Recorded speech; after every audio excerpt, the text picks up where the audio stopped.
അല്ല സുറോ വണ്ടി എടുത്തപ്പോ നമ്മളെ ബഡ്ജറ്റിന് ഒതുങ്ങിയ ഒരു വണ്ടി നല്ല വൃത്തിയുള്ളത് കണ്ടപ്പോള് അത് എടുത്ത് ഞാന് നമ്മളെ ചെലവ് ചെയ്യാനിപ്പോ ഇത് മതിയല്ല.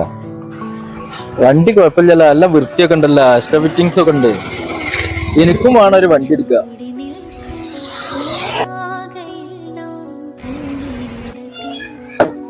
ആരത് നൗസാദ ഇപ്പൊ ഇവിടുന്ന് വരുന്നേ?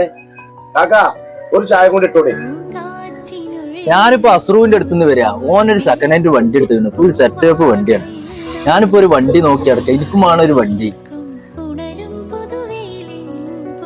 അസുറിന് വണ്ടി ഞാൻ എടുത്ത് കൊടുത്താണ്, സെക്കൻഡ് ഹാൻഡ്. അവനത് കുറച്ച് പൈസ ഉണ്ടെന്ന് പറഞ്ഞപ്പോൾ ഞാൻ എന്ത് ചെയ്ത് വാണിമുറ്റം ഒഴി റോഡില് ആദ്യപ്പടിക്കല് ഒരു വണ്ടി കച്ചവടം തുടങ്ങിയിട്ടുണ്ട് പുതുതായിട്ട്. അപ്പൊ പേപ്പർ ക്ലിയർ ഒക്കെ ഉള്ള നല്ലൊരു വണ്ടിയാണ് അവർക്ക് മേടിച്ചു കൊടുത്ത്. എനിക്കിപ്പോ ഒരു ഓട്ടോറിക്ഷയുടെ ആവശ്യം, നല്ല പേപ്പറും കാര്യങ്ങളും എക്സ്ട്രാ പിസ്റ്റിങ്ങും ഒക്കെ ഉള്ള ഒരു വണ്ടിയാണല്ലോ എനിക്ക് ആവശ്യം. അത് എന്റെ കൈക്കുള്ള പൈസ മേടിച്ചു തരാന്ന്. പിന്നെ എന്റെ വണ്ടിക്ക് കംപ്ലൈന്റോ കാര്യങ്ങളൊക്കെ വരികയാണെങ്കിൽ അവർക്ക് സ്വന്തമായിട്ട് വർക്ക്ഷോപ്പും ഉണ്ട്, ബോഡി വർക്ക്ഷോപ്പും ഉണ്ട്. പിന്നെ മീറ്ററൊക്കെ വേണമെങ്കിൽ കുറെ ആൾക്കാർ ഓട്ടോറിക്ഷക്കാർ മീറ്റർ ഇല്ലാതെ അങ്ങനെ നടക്കുന്നു, മീറ്റർ കിട്ടോ വെച്ചിട്ട് അവരത് മീറ്ററും കാര്യങ്ങളൊക്കെ ഉണ്ടെന്ന്. പിന്നെ അതുപോലെ തന്നെ അത് മീറ്റർ ഫിറ്റാക്കി പേപ്പറൊക്കെ ക്ലിയർ ആക്കി നമുക്ക് തരും. എന്റെ പൈസ എന്റെ അടുത്തുള്ള പൈസക്ക് ഇപ്പോൾ ഓട്ടോറിക്ഷയുടെ ആവശ്യം. ഞാൻ ഡ്രസ്സൊക്കെ മാറ്റിട്ടാണ്ട് വരാം, ഇത് കുറച്ച് ഇന്നാണ് വാങ്ങാതിരിക്കട്ടാ. എന്നാ നിങ്ങളെ അങ്ങാടി കണ്ട് വരും, ഞാൻ വരാം.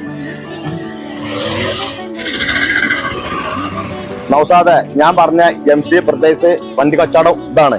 വേണ്ട. അസ്സലാമലൈക്കും. ഇതെന്റെ കൂട്ടുകാരനാണ്. ഞങ്ങൾക്ക് ഒരു ഓട്ടോറിക്ഷ വേണം, സെക്കൻഡ് ഹാൻഡ്. ഒന്ന് കാണിച്ചു കൊടുക്കും. ഇവിടുന്ന് വണ്ടി എടുക്കുമ്പോ ഇൻഷൂറും പേപ്പർ വർക്കും ഒക്കെ നിങ്ങൾ തന്നെ ചെയ്തുതരാ? പേപ്പർ വർക്കിന്റെ വീടൊന്നും വേണ്ട. നമ്മൾ ഇവിടുന്ന് മീറ്റർ മുതൽ ഇൻഷുറൻസ് കാര്യങ്ങളെല്ലാം അടച്ച് ഒരു കസ്റ്റമറിന് വണ്ടി റോട്ടുമിലെത്തി ഓടാൻ പറ്റുന്ന കോലത്തിലെ വണ്ടി നമ്മൾ ഇവിടുന്ന് കൊടുക്കലുള്ളൂ. നമുക്ക് വണ്ടികളൊക്കെ ഒന്ന് കാണാം. 2013 വണ്ടിയാണ്. ഒരു കൊല്ലത്ത് ഫുള്ള് പേപ്പർ കാര്യങ്ങൾ ഫിറ്റിങ്സ് എല്ലാം ചെയ്തിട്ട് ഈ വണ്ടി വരും.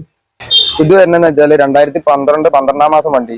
ഇത് പറഞ്ഞ മാതിരി ഒരു കൊല്ലത്തെ പേപ്പർ ഫുള്ള് ഫിറ്റിങ്സ് എല്ലാം നീറ്റാക്കിയിട്ട് ഇതും കൊടുക്കാം. എന്നാൽ നിങ്ങൾ വരും, ഞാൻ ബാക്കി കാര്യങ്ങളൊക്കെ ഒന്ന് റെഡി ആക്കി തരാം.